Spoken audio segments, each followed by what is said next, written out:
ادھر سے ادب احترام، ادھر سے طلب اور طلب۔ تیسرے دن واپس ہوئے، ہر مجلس میں بیٹھتے تھے تو حضرت تھانوی، حضرت شاہ ولی اللہ صاحب نے کو لکھ کے دے دیا کہ میں حضرت تھانوی کی طرف سے آپ کو اجازت بیعت دیتا ہوں، حضرت تھانوی کی طرف سے۔ جب ہمارے طلباء کے اندر طلب اور طلب ہوگی، ہمارے اساتذہ کے اندر خدمت اور کا جذبہ ہوگا، تو جو طالب علم نکلے گا اس کا نام ہوگا ولی اللہ، وہی اللہ ولی الذین آمنوا، تب نکلے گا وہ۔ یہ کہو کہ رات کی باسی روٹی نہیں کھائیں گے تو تم نہیں پڑھ سکتے۔ MT میڈیا اڑیسہ کو سبسکرائب کریں، بیل آئیکن کو ضرور دبائیں۔ وہاں دیوبند میں سنتا تھا کہ مولانا کی مجلس ہوتی تھی، کہاں ہوتی ہے اور کب ہوتی ہے، وہاں تو منع تھا، بتانا نہیں۔ یہاں طلب تھی اور طلب تھی۔ وہ علامہ ابراہیم بلیاوی صاحب آئے بھی تھے اپنے شاگرد حضرت مولانا شاہ ولی اللہ صاحب سے تجدید بیعت کرنے کے لیے۔ یہاں طلب تھی، وہاں طلب تھی، وہاں ادب تھا، وہاں احترام تھا۔ جب پتہ لگا کہ حضرت دوسرے راستے سے مجلس ہو رہی ہے، شاہ صاحب نے منع کر دیا، کہا ایسا کیسے ہو سکتا ہے کہ ہم دیوبند سے بڑھاپے میں چلے آئے جس کام کے لیے، اسی میں نہیں لے، اٹھا جلدی اٹھا جلدی اٹھا۔ اٹھایا، اٹھا کر کے اس راستے سے جسے سے عوام جا رہے تھے چڑھے۔ حضرت شاہ ولی اللہ صاحب نے دیکھا تو اٹھ گئے۔ کہا اگر بڈھے کو استاد سمجھتے ہو تو اٹھنا نہیں، کہا اگر بڈھے کو استاد سمجھتے ہو اٹھنا نہیں۔ اور وہاں عوام میں بیٹھ گئے، جہاں لوگ بیٹھے تھے وہیں بیٹھ گئے۔ اب تو دیدنی کا عالم تھا، استاد بیٹھا ہوا ہے فرش پر اور مرید شاگرد جو بیٹھا ہوا ہے وہ تخت پر۔ حضرت نے فرمایا کہ اجازت دے دیجیے میں نیچے آپ کے ساتھ بیٹھ جاؤں۔ فرمایا اچھا بیٹھ جاؤ۔ وہ شاہ صاحب کا بیان، شاہ صاحب کا بیان بڑا عجیب و غریب انداز ہوتا تھا، وہ ایسے ایسے ہاتھ چلتے تھے، وہ اس قدر چہرہ ان کا سرخ ہو جاتا تھا اور خوب بولتے تھے۔ خیر مجلس ختم ہو گئی تو حضرت علامہ ابراہیم بلیاوی تشریف لگے اندر کمرے میں۔ کہا بھائی میں تو آیا ہوں اشارہ غیبی پر آپ سے تجدید بیعت کرنے کے لیے۔ اس کو کہتے ہیں طلب اور طلب، اس کو کہتے ہیں احترام اور ادب۔ ادھر سے ادب اور احترام جاری ہے ہی، ادھر سے طلب اور طلب جاری ہے۔ خیر حضرت نے فرمایا کہ جی حکم کی تعمیل کرتے ہیں، تو ہو گئے۔ ادھر سے ادب احترام، ادھر سے طلب اور طلب۔ تیسرے دن واپس ہوئے، ہر مجلس میں بیٹھتے تھے تو حضرت تھانوی، حضرت شاہ ولی اللہ صاحب نے کو لکھ کے دے دیا کہ میں حضرت تھانوی کی طرف سے آپ کو اجازت بیعت دیتا ہوں، حضرت تھانوی کی طرف سے۔ جب ہمارے طلباء کے اندر طلب اور طلب ہوگی، ہمارے اساتذہ کے اندر خدمت اور کا جذبہ ہوگا، تو جو طالب علم نکلے گا اس کا نام ہوگا ولی اللہ، وہی اللہ ولی الذین آمنوا، تب نکلے گا وہ۔ یہ کہو کہ رات کی باسی روٹی نہیں کھائیں گے تو تم نہیں پڑھ سکتے ہو، تم کو علم نہیں آئے گا۔ یہ تو میں نے بڑا اونچا قصہ سنا دیا آپ کو۔ ہمارے حضرت جلال آبادی رحمۃ اللہ علیہ کے خلیفہ تھے، پاکستان سے آئے ہوئے تھے، حضرت سے عمر میں بڑے تھے، اتنے معذور تھے وہ کہ ان کے جو خادم آئے تھے وہ ان کو اٹھا کے لا کے مجلس سے بٹھالتے تھے۔ شاید نام یاد ہے تو بتا بھی دیں گے، ابھی نام یاد نہیں آ رہا ہے۔ حضرت سے بھی عمر میں کافی بڑے تھے، حضرت کے مجاز سے وہ آئے ہوئے تھے حضرت کے پاس رہنے کے لیے۔ ان کے خادم نے لا کر کے حضرت کے سامنے بٹھال دیا۔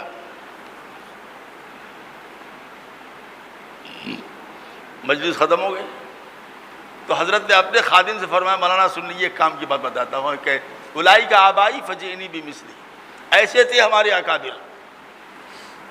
ہمیں یہ تو یاد ہے کہ دال موٹ کیا ہے اور حلوہ کیا ہے، ہمیں یہ یاد نہیں کہ ہمارے اکابر کیسے تھے۔ فرمایا خادم سے دروازہ بند کر دو، بند کر دو۔ تو ہم بھی بیٹھے تھے، ہم کو بھی کنارے کر لگا دیا۔ تو میں نے سوچا اندر کچھ راز اور نیاز کی بات ہو رہی ہوگی، پیر مرید کی بات ہے تو تھوڑا ہمارے مزاج میں تھوڑا کچھ جرأت ہے، شروع بچپن سے کچھ مزاج میں ہمارے جرأت ہے.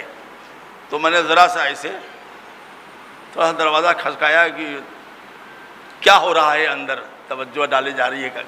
تو حضرت کو دیکھا کہ ان اپنے مرید عالم دین کا پیر دبا رہے تھے. وہ فرمایا حضرت آپ کیوں گنہگار کر رہے ہیں؟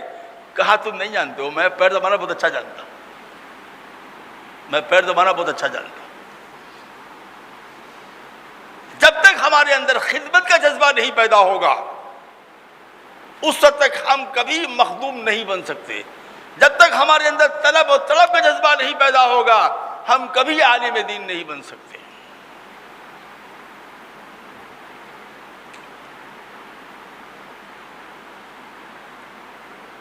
ہمارے مدارس اسلامیہ جو ہیں خدمت کے، علم کے، عمل کے، صلاح و تقوی کے، اخلاص و للہیت کے سب سے بڑے مراکز جو ہیں وہ ہمارے مدارس ہیں. اگر یہاں تم نہیں بنے میرے بچوں، میرے پیاروں، یاد رکھو پھر کہیں نہیں بنو گے.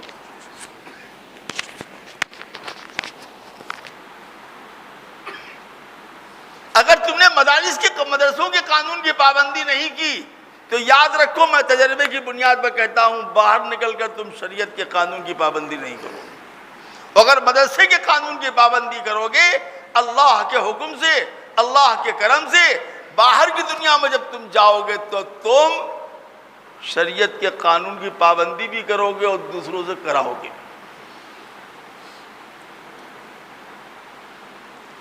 حضرت مولانا ابرار الحق ہردوئی رحمۃ اللہ علیہ ایک مرتبہ بنارس آئے ہوئے تھے، آگے جانا تھا ان کو، سب لوگ پہنچانے گئے تھے. کسی نے بتایا کہ حضرت 5 منٹ ٹرین آنے میں باقی ہے اور 2 ہی 3 منٹ رکتی ہے. تو حضرت نے فرمایا کہ سامان ایک جگہ کر لو اور کوئی ایسا آدمی جو بہت جلدی سے نماز پڑھا دے وہ مصلی میں چلا جائے. تو کسی نے پیچھے سے ہم کو دھکا دے دیا، سب سے کم عمر ہم ہی نے دھکا دے دیا. ہم نے بھی 3 منٹ میں پڑھا دیا ظہر کی نماز 4 رکعت. جیسے وہ لولو میں انہوں نے پڑھ لیا تھا 1 منٹ 45 سیکنڈ میں نماز. سمجھا آپ نے؟ وہ نماز پڑھا نہیں تھا، ایک سازش کے تحت 1500 5,000 روپے دے کر کچھ لڑکوں کو ٹوپی پہنا کے بھیجا گیا تھا تم نماز پڑھو تاکہ ہم کو ہنگامہ کرنے کا موقع ملے. یہ مال لولو مال چلے نہیں، نماز کچھ نہیں. اور جو لوگ ہنگامہ کر رہے ہیں انہی نے یہ پیسے دیے تھے. یہ بات کھل گئی جب وہ 2 لڑکے پکڑے گئے. تو ہم تو نماز جانتے نہیں، وہ پیسے دیے گئے 1500 کہ جب جا کے تو جلدی جلدی سجدہ کر لو.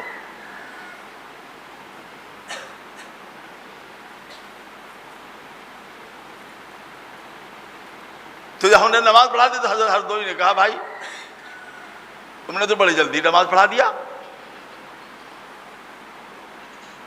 اتنے میں ٹرین آ گئی، سب لوگ بیٹھ گئے ٹرین کے اندر آرام سے، سب اس کو جہاں جانا تھا. تو حضرت ہردوئی نے فرمایا کہ نماز پڑھانا سیکھ لو. یہ ان کا جملہ تھا کہ نماز پڑھانا سیکھ لو. کس وقت کس طریقے کی نماز پڑھائی جاتی ہے، کب اختصار سے کام لیا جائے، کب تفصیل سے پڑھایا جائے، کب مستحب طریقے سے پڑھایا جائے، کب بقدر فرض واجب ادا کیا جائے، یہ سیکھ لو. یہ بھی ایک علم ہے.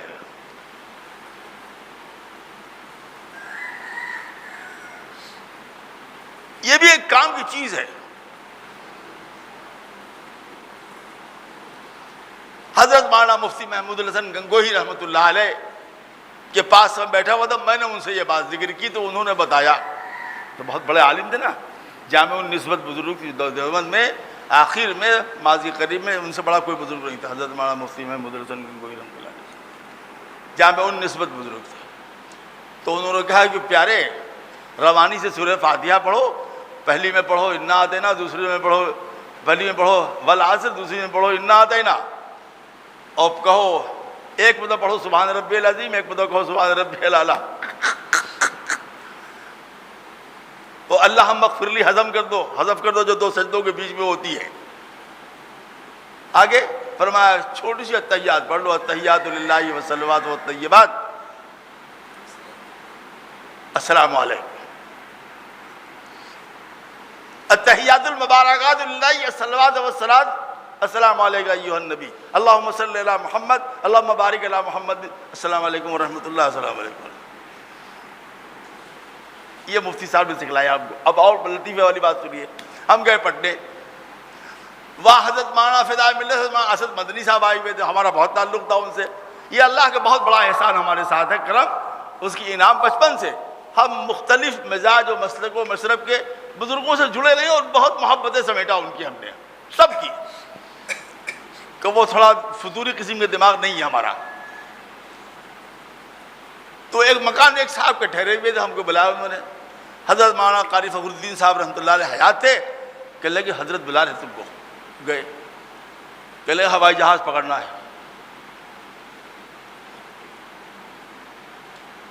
میں تو نماز پڑھاؤں گا تو 20 منٹ لگے گا، تو وہ نماز پڑھتے بڑے اطمینان سے۔ پورے ہندوستان میں ہم نے نہیں دیکھا کہ اتنی شاندار نماز پڑھ، ساری کام ہے، بہت کام ہے، بڑی جلدی ہے، ان کو اتنی جلدی تھی ہر چیز کے اندر۔ ان کا جو ڈرائیور تھا جو گاڑی چلاتا تھا بیچارہ، اگر وہ دلی میں یا کسی جگہ پر چل رہا ہے اور کوئی گاڑی آگے گزر گئی تو اس سے کہتے تھے کیا اس میں 2 انجن لگا ہوا ہے تو ہم سے آگے گزر گئے، کیوں گزری آگے؟ اس میں 3 انجن لگا ہوا تھا، آگے بڑھی کیسے وہ؟ تو ان کا مزاجی تھا آگے بڑھنے کا۔ لیکن جب ان کا ایکسیڈنٹ ہوا اور گرے، جو پتھر لگا یہاں، تو یہاں آئے ہوئے گیا، وہ جا رہے تھے ہزاری باغ، ڈرائیور چلا رہا تھا، فرمایا بھیا تھوڑا آہستہ، نہ پہنچنے سے بہتر ہے دیر میں پہنچے، نہ پہنچنے سے بہتر یہ کہ تھوڑا دیر میں پہنچے۔ تو آدمی جب کھا جاتا ہے تو احتیاط آ جاتی ہے، اسے احتیاط نہیں آتی ہے۔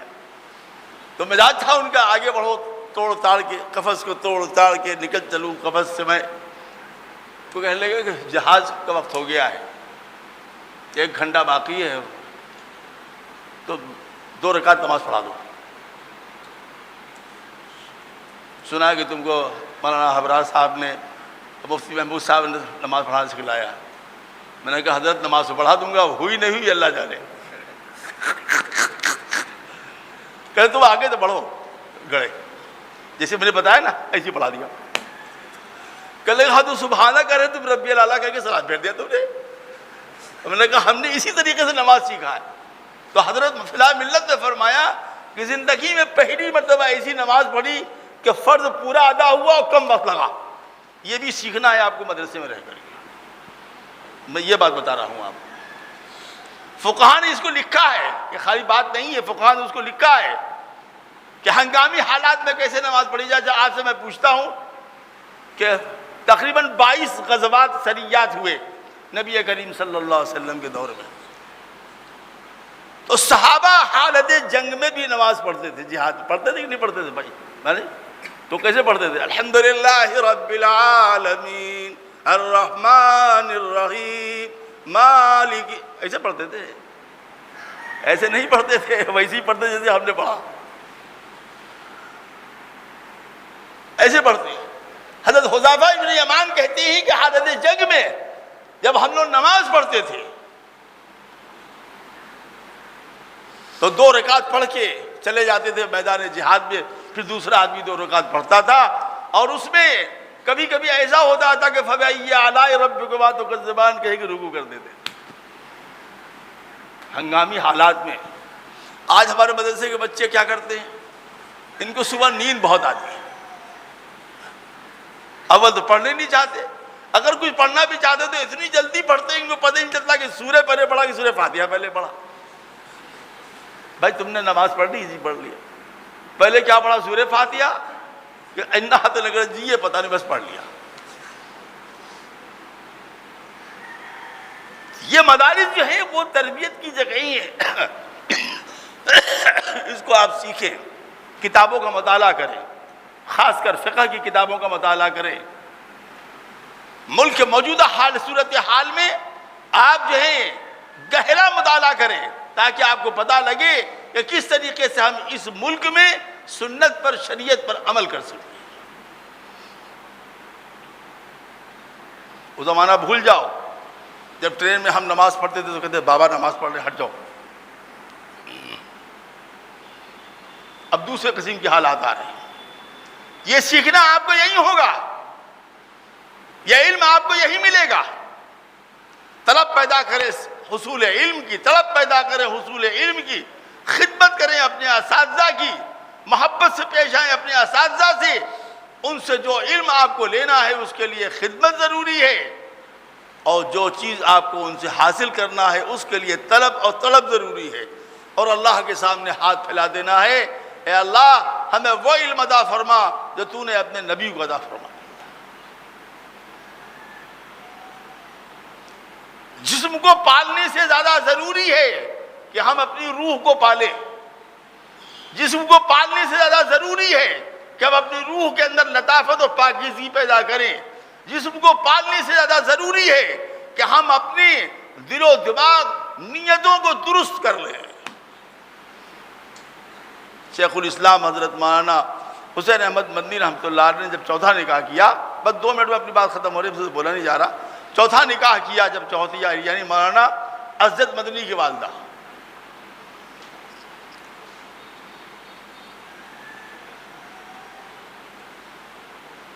تو طالب علم ہوتے ہیں. اب یہ پتہ نہیں کیسے طالب علم تو نہیں جانتے ہیں.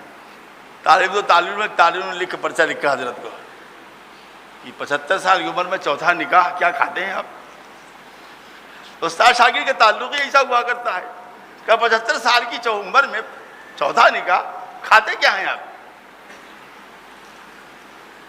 تو حضرت شیخ الاسلام نے جواب دیا کہ بیٹا کھاتے نہیں ہے, بچاتی ہیں. جو تم نے گنوا دیا اس کو ہم نے بچا کے رکھا. تو آج تک ہم جوان ہیں, تم نے تو طالب علم سب گنوا دیا تھا. تم تو ابھی جاتے ہو بیوی کے پاس, السلام علیکم جا رہے ہیں بیگم کے پاس, جب تک ہم نے کہا وعلیکم السلام تو لنگی کندھے پر چلے آ رہے ہو نہانے کے لیے. تم نے تو اپنی جوانی برباد کر دیا تھا, ہم نے بچا کے رکھا.